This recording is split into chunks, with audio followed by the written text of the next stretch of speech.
Hey guys, welcome back to the channel.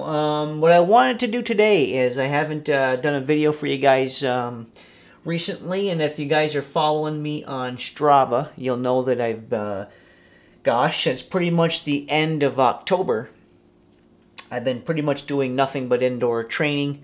As you guys can see over my shoulder here,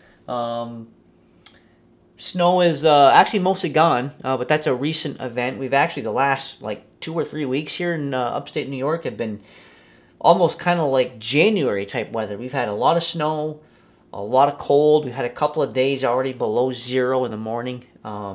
Just absolutely has not been conducive for any kind of outdoor riding. Hence, I've been exclusively indoor training the last month or so.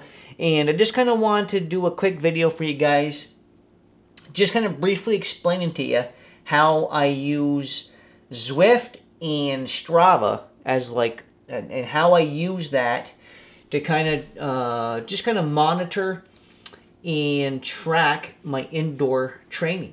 You know, I don't do any type of specific program where some kind of program is telling me what to do every day. I pretty much ride the way I want to every day, and I've been continuing the same thing I've been doing pretty much the last couple of years, as I'm just polarizing my riding. You know, I'm doing mostly endurance-based stuff, and on those days when I feel like I'm rested, motivated, hungry, and just ready to do some work, I'm attacking personal records. And I'm going to show you, I'm going to explain to you guys how I'm doing that. Today is actually one of those days. I'm off work.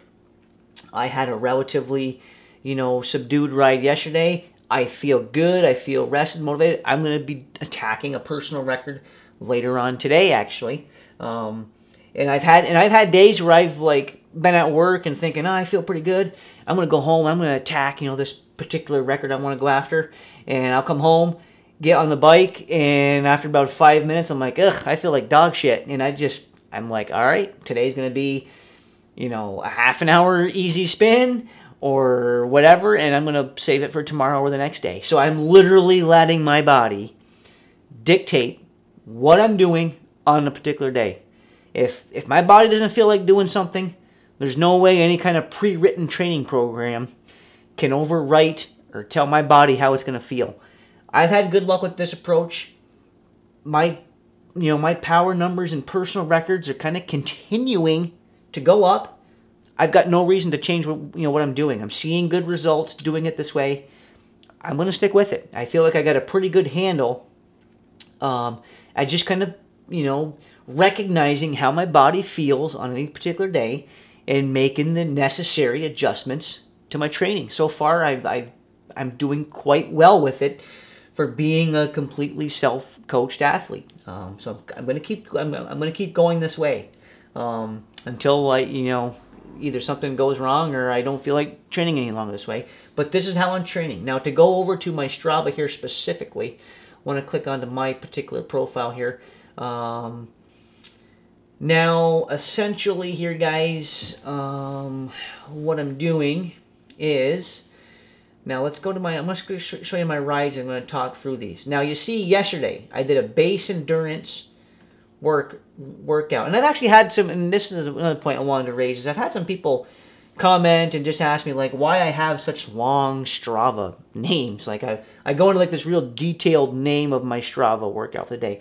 And the only reason why I'm doing that is for me it's a very quick reference later on. Like I can come back and see, you know, that I can see on, 2 days ago, November 24th, that I did a 20-minute warm-up, and that at the end of the day I had an 18-watt increase to my 60-minute out of saddle power PR. I can, and then, a month late, a month from now, I'll be able to look back and say, okay, and see exactly what I did without having to go into the actual ride file and break things down further. I, type up my Strava, name, my workout titles. I do it in a way where, a month or a year later looking back, I can look at the workout and pretty much know what I did and what I have to do now just by reading the headline. So that's why I do it that way. It's just so I can kind of quickly log what I did on the bike any particular day. So the general, like I just showed you guys, the general gist of what I'm doing is I'm doing mostly endurance-based stuff, and I'm doing these easier days. You see, I just, November 23rd actually was a day. It was a day I was actually planning on riding longer than 37 minutes. But again, it was one of those days where I came home from work. I actually, felt decent. I got on the bike, and the legs just didn't have it. What I do? Adjusted my workout on the fly, because I let my body override what my head wanted to do. I said, no, I don't feel it. I'm going to save it for tomorrow. And so here's a perfect example. And the reason why I had this bad day, the reason why I kind of had this day where I felt, off or just, tired, was because the day before, I did a 90-minute out of the saddle climbing at pretty much sweet spot. So for 90 minutes consecutively, I was out of the saddle on my rollers riding a sweet spot. That was a very difficult workout. So it just makes good sense that the next day, I'm not going to feel the best. I'm going to be, still kind of tired. My legs were heavy. So the next day I come back, and I just do a 37-minute, basically, recovery spin. I think I was like around 100 watts, just basically turning the legs over. After about 37 minutes, boom, pull the plug, come back the next day. And by going, super reserved here and just a basic chill recovery ride, by doing that on the 23rd, I was able to come back on the 26th, or I'm sorry, on the 24th, the next day, and I did, again, my 20-minute warm-up, and like I said, I did 270 watts here for 60 minutes straight out of the saddle on my rollers. It was a new 60-minute power PR by 18 watts. My previous record was 252. I did 270 here this day. And then yesterday, again, following up this very difficult, hour and 20-minute ride with this very difficult, hour consecutive effort, I followed up yesterday with just a couple of hours of very base endurance level riding. And I know this just by looking at the headline. And I'll be able to, so I just kind of use my headlines as a way to just track what I'm doing, okay? Like today, I actually feel really good. That's a combination of getting a good night's sleep. I'm off work today, so I was able to sleep in a couple extra hours. I was able to kind of control my day. I feel really good, and I plan on riding pretty hard today. In fact, I plan on attacking my my jungle loop on Zwift, my jungle loop personal record, which I'm actually going to go back to that right now because I want to talk about how I'm like really doing my efforts when I want to go hard. Is I'm actually just, and I'll show you guys how I'm able to precisely just better the effort and kind of stay on point. Going to go back. It was back on, and again, I'll be able to see this pretty much by just clicking, by just reading the profile. So if I go back here, okay, here it was on November 18th. Again, I know just by reading the headline, I know what I did and I know what I have to do now to beat my previous record. So back on the 18th, I did basically 83 minutes straight of endurance. So I did my warm up, and I basically just did endurance for like an hour 45. I just got in the rollers, did like an hour 45 minutes of endurance pace riding, and then I did a jungle loop personal record. And in order to do that, and that's why I love indoor training so much on the rollers, is because it is just such a super precise way to train. I mean, pretty much as long as I keep all the variables the same, the gear that I'm in, my cadence and stuff like that, if I can just one-up the cadence, I kind of almost mathematically guarantee that I'm going to PR. So I actually will use my cadence as my way of, manageably going after my personal record. Because, I mean, this is the way I look at it is, okay, I did 326 watts, and I did 60 RPMs for 10 minutes and 50 seconds on the jungle loop, and I finished up with 50 more minutes of endurance. But the key right here is the 326 watts at 60 RPMs. So, okay, that's my previous record now. So today, I feel good, I feel rested, feel capable. I'm going after this personal record today. I'm going to try to beat this record. So I know that in order to do that, okay, if I average 61 cadence, I'm pretty much mathematically certain to better the 326 watts. So, and as far as like a effort management situation, I just personally find it easier to manage the effort by focusing on the cadence than I do necessarily by looking at the wattage, because the wattage just fluctuates so much. I find that when you're trying to better your wattage, you end up bettering it by too much, and you end up kind of overreaching early on in the effort, and then you kind of blow up or whatever, and you have to kind of back off. So what I do when I'm going after a precise power record I've got is I'm keying off my cadence. I'm keying off that 60 RPMs. So essentially all I'm going to do today is I don't know how long I'll go for. I'm probably going to ride at least, I'm going to end the workout with this Jungle Loop PR. So I'm just going to do endurance before. I'm probably going to ride a couple hours of endurance.